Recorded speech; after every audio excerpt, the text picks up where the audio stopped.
നമുക്കിന്ന് സൗദി പ്രോമെട്രിക്കിൻ്റെ ഒരു പുതിയ ക്വസ്റ്റ്യൻ നോക്കാം. ഓക്കെ, ഇത് ആവർത്തിച്ച് കിട്ടാൻ സാധ്യതയുണ്ട്. ക്വസ്റ്റ്യൻ ഇതാണ്: someone lost his father. He then channeled his sadness and anger into learning martial arts. What defense mechanism did he use? Displacement, sublimation, projection, denial. Okay, അപ്പോൾ ഇവിടെ ഒരാളുടെ അച്ഛൻ മരണപ്പെട്ടു. അപ്പോൾ അതുമായിട്ട് ബന്ധപ്പെട്ടുള്ള വിഷമവും ദേഷ്യവും ഒക്കെ പുള്ളി ഈ പറഞ്ഞ പോലെ മാർഷൽ ആർട്സ് പഠിക്കുന്നതിലൂടെ അതിലോട്ട് ചാനൽ ചെയ്ത് വിടുകയാണ്. അപ്പോൾ ഏത് ഡിഫൻസ് മെക്കാനിസമാണ് അയാൾ ഇവിടെ ഉപയോഗിച്ചിരിക്കുന്നതെന്നാണ് ചോദ്യം. ഓക്കെ, ഇവിടുത്തെ എന്താ പറയുന്നത് ആപ്റ്റായിട്ടുള്ള ആൻസർ സബ്ലിമേഷൻ ആണ്. ഈ സബ്ലിമേഷൻ അതിൻ്റെ കാര്യം തന്നെയാണ് അവിടെ പറഞ്ഞിരിക്കുന്നത്. സോഷ്യലി അൺഅക്സെപ്റ്റബിൾ ആയിട്ടുള്ള അല്ലെങ്കിൽ നെഗറ്റീവായിട്ടുള്ള ഇമ്പൾസുകളെ സോഷ്യലി അക്സെപ്റ്റബിൾ ആയിട്ട് അല്ലെങ്കിൽ പോസിറ്റീവായിട്ട് കൺസ്ട്രക്റ്റീവ് ആക്ടിവിറ്റീസിലോട്ട് റീഡയറക്റ്റ് ചെയ്ത് വിടുന്നതിനാണ് എന്ത് പറയുന്നത് സബ്ലിമേഷൻ എന്ന് പറയുന്നത്. സമൂഹം അംഗീകരിക്കാത്ത ഇമ്പൾസുകൾ, നെഗറ്റീവായിട്ടുള്ള ഇമ്പൾസുകളെ കുറച്ച് പോസിറ്റീവായിട്ട് കൺസ്ട്രക്റ്റീവായിട്ട് മാറ്റിവിടുന്നു സെയിം ഇമ്പൾസിനെ തന്നെ. ഓക്കെ, ഇവിടെ ഈ ഒരു എക്സാമ്പിളിൽ മനസ്സിലാക്കാൻ പറ്റും അയാൾക്ക് അച്ഛൻ ബന്ധപ്പെട്ട ഭയങ്കരമായിട്ടുള്ള ദേഷ്യവും വിഷമവും ഒക്കെയാണ്. അത് നെഗറ്റീവ് ഫീലിങ്സ് ആണ്, സോഷ്യലി അത്രയ്ക്ക് അങ്ങോട്ട് അക്സെപ്റ്റബിൾ അല്ല, നെഗറ്റീവാണ്.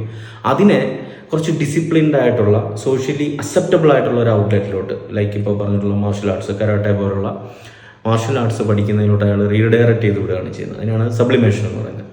ഡിസ്പ്ലേസ്മെന്റ് ഇവിടെ ചെയ്തില്ല. ഡിസ്പ്ലേസ്മെന്റ് എന്ന് പറഞ്ഞാൽ ഒരു ത്രെട്ടണിങ് ഒബ്ജക്റ്റിനോട് കൊടുക്കേണ്ട ഇമ്പൾസ് അവിടെ കൊടുക്കാതെ ലെസ് ത്രെട്ടണിങ് ആയിട്ടുള്ളതിലോട്ട് മാറ്റിവിടുന്നതിനാണ് എന്ത് പറയുന്നത്, അല്ലെങ്കിൽ സേഫർ വണ്ണിലോട്ട് മാറ്റിവിടുന്ന ഇതിനെയാണ് എന്ത് പറയുന്നത് ഡിസ്പ്ലേസ്മെന്റ് എന്ന് പറയുന്നത്. ഒരിടത്തുനിന്ന് മാറ്റി മറ്റൊരിടത്തോട്ട്, ഒരിടത്തുനിന്ന് കുറച്ച് ചീത്ത കേട്ടു, ടീച്ചറിൻ്റെ വായിരിക്കുന്ന ചീത്ത കേട്ടു, അവിടെ പ്രതികരിക്കാൻ പറ്റില്ല. ആ വിഷമവും ദേഷ്യവും ഒക്കെ ചിലപ്പോൾ അത് കൂട്ടുകാരിയോടോ ആയിരിക്കും തീർക്കുന്നത്. ആവശ്യമില്ലാതെ ഒരു നിസാര കാര്യത്തിന് ചൂടായിക്കൊണ്ടായിരിക്കും തീർക്കുന്നത്. അതിനെ ഡിസ്പ്ലേസ്മെന്റ് എന്ന് പറയും. ഡിനയൽ എന്ന് പറഞ്ഞു കഴിഞ്ഞാൽ മറ്റൊരു കാര്യമാണ്. ഡിനയൽ എന്ന് പറഞ്ഞാൽ എന്താ പറയുക, റിയാലിറ്റി അക്സെപ്റ്റ് ചെയ്യാത്തൊരവസ്ഥയാണ്. പ്രത്യേകിച്ച് പെയിൻഫുൾ ഇൻസിഡൻസ് ഉണ്ടാകുന്ന സമയത്ത് ഒരാളുടെ മരണം പെട്ടെന്ന് കേൾക്കുമ്പോൾ നമ്മൾ ആ ആദ്യത്തെ മിനിറ്റുകളിൽ ഒരു ഷോക്കിലൂടെ, ഒരു ഡിസ്ബിലീഫിലൂടെ കടന്നു പോകുന്നത്, അല്ല ഒരു മരവിപ്പിലൂടെയാണ് കടന്നു പോകുന്നത്. മനസ്സത് പെട്ടെന്ന് അക്സെപ്റ്റ് ചെയ്യില്ല. ആ ഒരു അവസ്ഥയ്ക്കാണ് ഡിനയൽ എന്ന് പറയുന്നത്. ഓക്കെ, പിന്നുള്ള ഇതാണ് പ്രൊജക്ഷൻ. പ്രൊജക്ഷൻ പഴിചാരുക എന്ന് പറയും. നമ്മൾ ചെയ്ത ഒരു കുറ്റം, നമ്മൾ കാരണം ഉണ്ടായൊരു മിസ്റ്റേക്ക് അത് അക്സെപ്റ്റ് ചെയ്യാതെ മറ്റൊരാളിലേക്ക് അത് വഴിചാരി കൊടുക്കുക. കൂടെ സഹായത്തിന് നിന്നൊരു വ്യക്തിയിലോട്ട് അത് അവൻ കാരണമാണ് ഇങ്ങനെ സംഭവിച്ചതെന്ന് പഴിചാരി കൊടുക്കുന്നതിനാണ് എന്ന് പറയുന്നത് പ്രൊജക്ഷൻ എന്ന് പറയുന്നത്. സോ ഇവിടുത്തെ റൈറ്റ് ആൻസർ സബ്ലിമേഷൻ.